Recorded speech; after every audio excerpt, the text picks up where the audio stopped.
ለጠቅላይ ሚኒስትር ተጠሪ የሆኑ ተቋማት በኢኮኖሚ በሀገር ልማትና ብልጽግና በሀገረ መንግስት ግንባታና በጋራ ትርክት ፈጠራ የጎላ ሚና ካላቸው ተቋማት የሚመደቡ ናቸው። ለልማት ሰልፍ የሚበረቱ በትጋትና በመፈጸም ብቃት አርአያ እንዲሆኑም የሚጠበቁ ከሌሎች የሀገር ተቋማት ጋርም በቅንጅት ሀገራዊ ፖሊሲዎችን ለመፈጸምና ለማስፈጸም ተልዕኮ ያላቸው ናቸው። ዛሬ ምክትል ጠቅላይ ሚኒስትር ተመስገን ጥሩነህ በተገኙበት የ2018 በጀት ዓመት የ6 ወራት የግምገማ ሪፖርታቸው ቀርቦ ውይይት ተደርጓል። ምክትል ጠቅላይ ሚኒስትር ተመስገን ጥሩነህ ባደረጉት የመክፈቻ ንግግር ሀገር እየመራ እንዳለ ፓርቲና መንግስት ሁሌም እቅዶችን ለመፈጸምና ለዘላቂ ብልጽግና እየተደረገ ያለውን ትጋት አቅርበዋል። ለብልጽግና መንግስት ሁሉም ቀን፣ ሁሉም ሳምንት፣ ሁሉም ወር፣ ሁሉም ዓመት የተለየ ነው።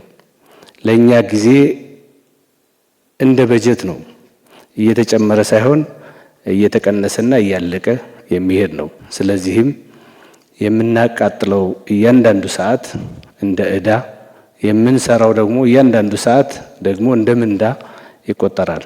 ለዚህ መላው መዋቅራችን ሁሉንም የምንመራውን ሰራተኛ አንቀሳቅሰን አመራሩና ህዝቡ የበኩሉን አስተዋጽኦ ሊያበረክት ይገባዋል።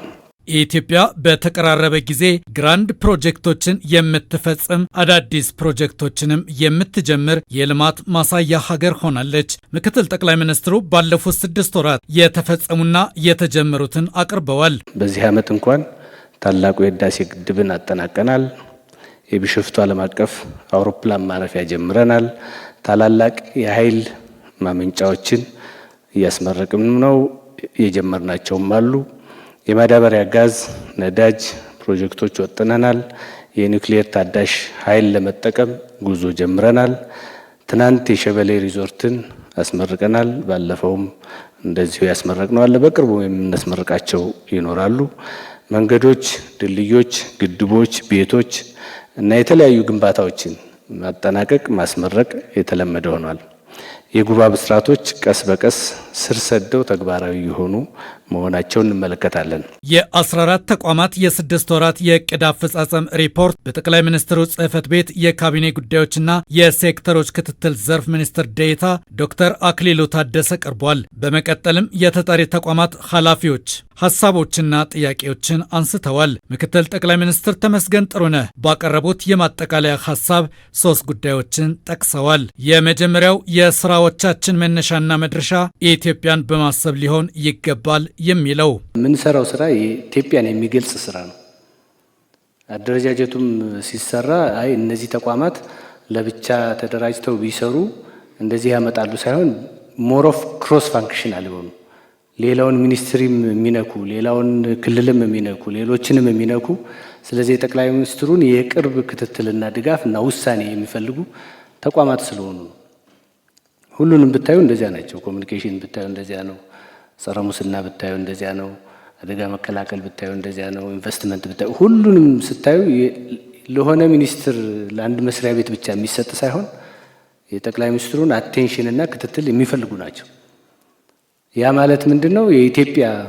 ኢትዮጵያን የሚመስሉ ናቸው ማለት ነው። ደግሞ እነዚህ ተቋማት ለሌሎቹ የመፈጸም ሞዴል መሆን ይጠበቅባቸዋል። እኛን እንደ ሞዴል የሚያሳዩን ነው ወይ እየሰራን ያለናቸው ስራ?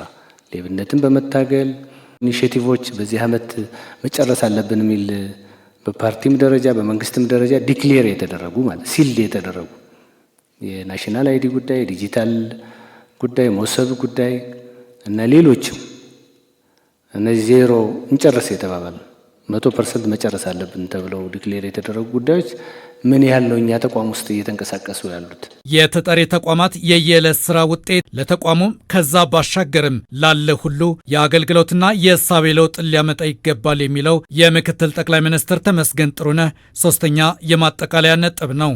ለውጭውም ለውስጡም የሚሆነው እኛ ራሳችን የምንፈጽመው ስራ ነው። እኛ ራሳችን በሮጥነው ልክ በሰራነው ልክ በለፋነው ልክ የሚመጣ ነው። የራሱን ስራ ሰርቶ ሌሎች ካልሰሩ ደግሞ እነሱን ታግሎ ተቋሙን የተሻለ ነገር አድርጎ በተቋሙ ውስጥ መግባባት ፈጥሮ ሰራዊት ፈጥሮ እያንዳንዱን ስራ የተሰጠውን ስራ ብቻ ሳይሆን ከተሰጠው ስራ በላይ መሸከም የሚችል ሲሆን